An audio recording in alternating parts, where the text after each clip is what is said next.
আলোচনার শুরুতে একটা ঘটনা মনে পড়ে গেল। হযরত ওমর রাদিয়াল্লাহু তাআলা আনহু,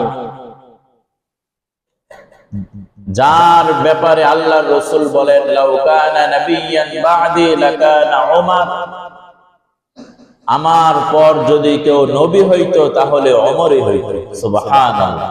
তাহলে ওমর রাদিয়াল্লাহু তাআলা আনহুর জ্ঞান, গরিমা, দূরদর্শিতা কত বেশি ছিল। এবং হযরত ওমর আশারায়ে মুবাশশারা 10 জন জান্নাতের সার্টিফিকেট প্রাপ্ত সাহাবী, তার মধ্য থেকে অন্যতম। তাহলে জান্নাতি সাহাবী, ওই জান্নাতি সাহাবী হযরত ওমর রাদিয়াল্লাহু তাআলা আনহু একজন ব্যক্তিকে নিযুক্ত করছেন যে আপনি আমার সাথে থাকবেন। দায়িত্ব দেওয়া হয়েছে। কি দায়িত্ব? প্রতিদিন আমাকে কয়েকবার মরণের কথা স্মরণ করায় দিবে। সুবহানাল্লাহ। কিসের কথা স্মরণ করাবে? মরণের কথা স্মরণ করানোর জন্য একজন ব্যক্তিকে টাকা দিয়ে কি ভাড়া করছে। কিছুদিন অতিবাহিত হয়ে গেল। অতঃপর হযরত ওমর রাদিয়াল্লাহু তাআলা আনহু বলেন, তোমার চাকরি বাতিল। ওই ব্যক্তি বলে, হে খলিফাতুল মুসলিমিন, মরণের টেনশন কি এখন আর লাগবে না আপনার?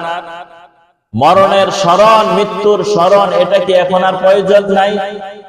এতদিন প্রয়োজন ছিল, আমাকে রেখেছেন, আমি, আমার দায়িত্ব ছিল মরণের কথা স্মরণ করিয়ে দেওয়া। প্রতিটা কাজের আগে বলতো, ও খলিফাতুল মুসলিমিন, আপনি বিশ্ব জাহানের আমির, আপনি খলিফা, কিন্তু এটাও মনে রাখেন আপনার কিন্তু কবরে যেতে হবে। আপনি বিচার কার্য যখন করে হযরত ওমর, তখন বলে দেয়, ও ওমর খলিফাতুল মুসলিমিন, আপনি বিচার কার্য করতেছেন, আপনার উপর আরেকজন বিচারক আছে, বিচারকের মধ্যে যদি হেরফের হয় ওই আদালতে আপনি মাফ পাবেন না, যদিও আপনি খলিফাতুল উমর হন, আপনার মরতে হবে। এভাবে হযরত ওমর রাষ্ট্র পরিচালনা করেছেন, আর একজন ব্যক্তি নিযুক্ত করেছে যেন মরণের কথা কি করে দেয়, স্মরণ করে। একদিন হযরত ওমর বলেন, তোমার চাকরি কি আউট, তোমার আর আমার দরকার নাই। ব্যক্তি বলে, আপনার কি মরণের স্মরণ আর প্রয়োজন নাই? আপনি একেবারে স্বাভাবিক হয়ে গেলেন? কয় না, এই যে আমার 2-3টা দাড়ি পাকছে আর কয়েকটা চুল পাকছে, এটাই আমার মরণের কথা স্মরণ করায় দেয়। সুবহানাল্লাহ, আল্লাহু আকবার। কোরআনের এক আয়াত রয়েছে, ইযা জাআ আজালুহুম লা ইস্তাখিরুনা সাআতান ওয়া লা ইস্তাকদিমুন। যখন মালাকুল মাউত মানুষের কাছে এসে যাবে, তখন 1 মিনিট আগেও হবে না, 1 মিনিট পরও হবে না, একটু সময় বিলম্ব হবে না, সাথে সাথে তার জান কবজ হয়ে যাবে।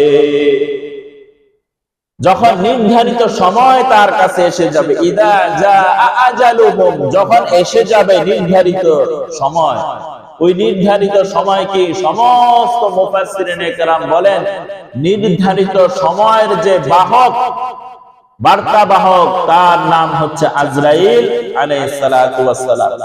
উনি যখন এসে যাবে, 1 মিনিট আগেও হবে না, পরও হবে না, সাথে সাথে কি হয়ে যাবে? জান কবজ হয়ে যাবে। এই আয়াতের তাফসীরের ক্ষেত্রে মুফাসসিরিনে কেরাম বলেন, অনেক সময় আল্লাহ তাআলার কাছে কিছু মানুষ এই অভিযোগ করবে, আল্লাহ, হঠাৎ আজরাইল আমার কাছে কি এসে পড়েছে, হঠাৎ। তো আল্লাহ তাআলা প্রথমেই বলবেন, আজরাইল তো তোমাকে নোটিশ দিয়ে আসবে না, হঠাৎই তো আসবে, আমি তো এটা বলেই দিয়েছি কোরআনে, তুমি কি শোনো নাই? কিয়ামতের ময়দানে কিছু মানুষ এই ধরনের বক্তব্য দিবে, আল্লাহ তো সব জানে, আল্লাহ মানুষ বানাইছে, মানুষ কি বলবে আল্লাহ জানে না? আল্লাহকে বলবো, আল্লাহ হঠাৎ কি আসছে আজরাইল? তো আল্লাহ বলবেন, আজরাইল তো কি আসবে, হঠাৎই আসবে। তারপরও আল্লাহ বলবেন, না, হঠাৎ আসেনি। কোরআনে আমি বলে দিয়েছি হঠাৎ আসবে, আর আসলে সে দেরি করবে না। তবে বান্দা শুনে রাখো, আজরাইল কিন্তু হঠাৎও কি আসে নাই। আল্লাহ তাআলা, তুমি যখন বালেগ হও, বালেগ হওয়ার পর এর আগে কোনো হিসাব নাই। বালেগ হওয়ার আগে আজরাইল আইলে কি না আইলে কি, মারা যাওয়ার সাথে সাথে কোথায়? জান্নাতে, কারণ তার হিসাবের খাতা এখনো কি খোলা হয়। বালেগ হওয়ার পর ওই যুবক বয়সে মানুষের একটা ইচ্ছা শক্তি হয়, মানুষের নিজের ব্যাপারে চিন্তা করার কি হয়, বুদ্ধি হয়, যে আমার এটা করা দরকার, এটা করলে ভালো হয়, এটা না করলে খারাপ হয়। এই বোঝার শক্তি যখন এসে যায়, তখনই কিছু মানুষ তাকে সতর্ক করতেই থাকে, সতর্ক বার্তা তার কাছে আসতে থাকে। ব্যক্তি বুঝে, আমি এই যে ব্যবসা করি, এই ব্যবসা আমার চলবে না, ব্যবসাটা টাকাটা একটু বাড়ানোর পদ্ধতি এটা, তাহলে সেই পদ্ধতি অবলম্বন করে। এটা যেমন সে বুঝলো, তাহলে সে যদি মুসলমানের ঘরে সন্তান হয়ে থাকে, তাহলে আল্লাহর ফরমান, কিছু আদেশ আর কিছু নিষেধ তার কান পর্যন্ত পৌঁছে যায়, কিন্তু সে তা মানে না। কোন ব্যক্তি বলতে পারবে যে হুজুর, আমার বালেগ হওয়ার পর থেকে এই যে 70টা বছর হয়ে গেল, আমি বাংলাদেশে বসবাস করি, মুসলমান যে নামাজ পড়তে হয় এটা আমি জানি না। আপনার কাছে কি মনে হয়, বাংলাদেশের একটা মানুষও কি এই কথা বলার অধিকার রাখে? একটা মানুষও এই কথা বলার অধিকার? মাঝে মাঝে দেখি আফ্রিকার সেই প্রত্যন্ত অঞ্চলে এমন কিছু মানুষ আছে যাদের ভাষাও নাই। কথা যে বলতে হয়, ওই কথার যে ভাষা, আমরা যে ভাষা বলি, ওই ভাষা ওরা কি জানে না।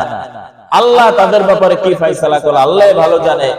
কিন্তু আপনার কানে আল্লাহর বিধান এসেছে আর আপনি ইনকার করেছেন, সুতরাং এটা বলার কোনো অবকাশ নাই আল্লাহ হঠাৎ আজরাইল কি এসেছে। যৌবন, যুবক বয়স অতিবাহিত হওয়ার পর যখন বার্ধক্যের মধ্যে পৌঁছে যান, দেখেন আপনার কালো দাড়িগুলো এখন সাদা হয়ে গেছে, তাহলে আজরাইল তো আসার স্লিপও কি পাঠায় দিয়েছে, চিঠি পাঠায় দিয়েছে। দাড়িগুলো সাদা হয়ে গেছে, চুলগুলো সাদা হয়ে গেছে। এখন মানুষ আপনাকে আর যুবক বলে না, বৃদ্ধ বলে। আর স্বাভাবিকভাবে দেখা যায় বুড়া মানুষগুলোই কি আগে আগে কবরে চলে যায়। এই উম্মতের গড় আয়ু খুবই কম, 60 থেকে 70, 80, 90, 100 যদি কেউ বাঁচতে পারে, বলে অমুকে অনেক কি পাইছে, হায়াত পেয়েছে। তো এই উম্মতের হায়াত খুবই কম, কিন্তু এর মূল্যটা আল্লাহ তাআলার কাছে অনেক অনেক অনেক বেশি।